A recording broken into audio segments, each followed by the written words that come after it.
자, 전해드린 대로 법무부가 어제 검찰 중간간부 인사를 단행을 했습니다. 네, 관련 내용 하민경 변호사, 조기현 변호사와 함께 자세히 짚어보도록 하겠습니다. 안녕하세요. 안녕하세요. 네, 반갑습니다. 자, 이번 검찰 중간간부 인사에 최대 관심사였던 이 김건희 여사 관련 수사팀 인사에서 기존 이 부장검사들은 모두 유임이 됐습니다. 이 배경은 네. 어디서 찾을 수가 있을까요? 사실 이번에 가장 이제 중점으로 이제 보고 있었던 것이 김건희 여사 관련한 이제 수사팀이 바뀔 것인지 여부였는데요. 그렇죠. 이제 형사 1부장과 그다음에 네. 반부패 수사 2부장이 이제 바뀌지 않고 유임을 하면서 그 수사팀이 이제 기존 그대로 이제 유지되는 것으로 이제 결정이 났습니다. 예. 지난 법무부가 이제 13일 날 그 고검 그 이상 이제 검사장급 이상을 이제 발령을 하면서 예. 서울중앙지검장과 그다음에 차장검사들을 다 이제 변경을 했거든요.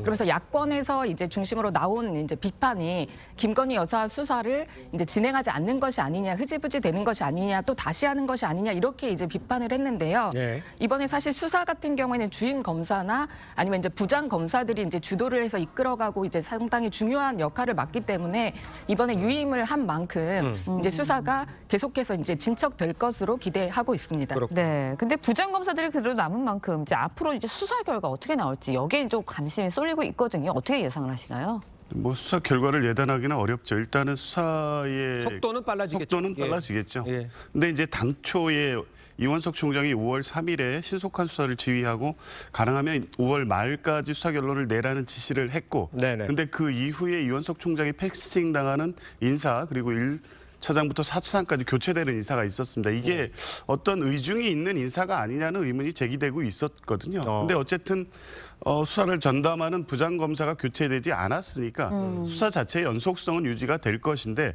과연 수사를 지휘하는 지휘부, 차장 또는 서울중앙지검장이 예. 이 수사를 어떤 방향으로 끌고 가지 않도록 하고 수사팀이 지금까지 유지해온 공정하고 객관적인 수사 결과를 내놓는 것이 지금까지 인사 과정에서 있었던 여러 가지 문제라든가 비판을 불식하는 그 방법이 될 것입니다. 알겠습니다. 문재인 전 대통령의 사위 특혜 채용 의혹을 수사해온 이 부장검사 전주지검에서 서울지검으로 자리를 옮겼습니다. 이거는 어떻게 봐야 되고 이유는 어디서 찾을 수 있습니까? 애초에 이제 그 이창수 지검장 지휘하에서 이제 수사를 하던 이번에 부장검사가 같이 이제 서울중앙지방법원으로 이제 이전을 그렇더라고요. 한 것이거든요. 예. 그래서 이전에 이제 이창수 그 지검장이 이제 이전을 하면서 이 사건도 이송되지 않겠느냐 이런 전망들이 많이 있었습니다.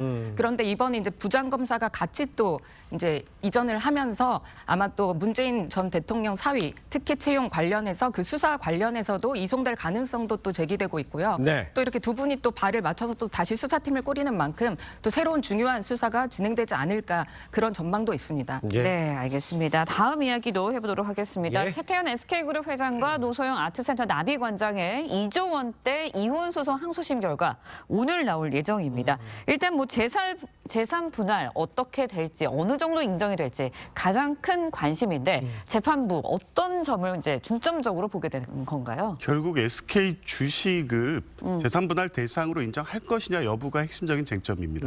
1심 재판부는 SK 주식 약 5조 원대로 추산되는 주식의 유지 형성 과정에 노소영 관장이 기여한 바가 없다. 그 재산은 선대로부터 상속받은 재산이거나 최태원 회장이 이 독자적으로 이 매수한 재산이기 때문에 노소영 관장의 기여도가 없다고 본 거거든요. 예. 그런데 이제 만약에 항소심 재판부가 SK 주식을 분할 대상 재산으로 포함시키면 예. 그런 경우에는 1심에서도 어쨌든 이 재산에 대한 기여도는 인정이 됐거든요. 그 퍼센테이지에 따라서는 상당한 재산 분할액이 인정될 가능성도 있습니다. 그러니까 SK 주식을 특유 재산의 어떤 예외적인 조항. 네. 그러니까 이 재산 형성에 지금 노소영 관장 측이 주장하는 것처럼 300억대의 노태우 대통령의 예. 어떤 비자금이 투여가 돼서 네. SK증권을 매수하는 데 들어갔고 그것이 결국에 지금 최태원 회장 재산 형성의 어떤 이 종잣돈이 됐다. 이런 것이 인정이 된다고 하면 예. 주식이 분할 대상이 될 것이고 그런 경우에는 1심 때 665억 원보다는 상당히 상향된 액이 인정될 가능성도 있습니다. 알겠습니다. 항소심 재판부가 1심 때와 달리 양측에 28차례 이 성명 요구를 했던 것으로 알렸습니다. 구체적으로 성명 요구가 또 무엇이고 네. 왜 이렇게 수차례나 요구한 건지 좀 설명이 필요해 보여요. 진짜 항소심이 1년 3개월이 진행됐는데 예. 28차례 이제 성명이 있었다는 건 정말 좀 이게 재판부가 재판부가 그만큼 면밀하게 이제 재판을 보고 있다. 예. 되게 이례적인 그런 상황이거든요. 예. 성명이라는 거는 재판부가 이제 진상을 잘 규명하기 위해서 당사자에게 설명의 기회를 주고 또 입증을 하라고 하는 이제 그런 요구 이제 행위인데요.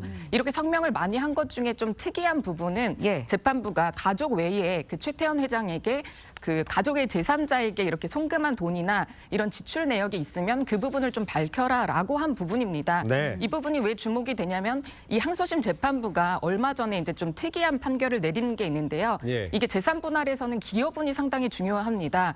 그런데 이 기여분을 뭐 불륜 상대에게 수천만 원을 뭐 지급을 했다든지 네. 아니면 같이 이제 좀 돈을 많이 썼다든지 이런 부분을 참작을 해야 된다라는 그런 판결을 이제 이전에 내렸고 또 그 판결에 대한 내용을 가지고 소논문 형식으로 이제 법원 게시판에 올린 적도 있거든요. 이 재판부가요.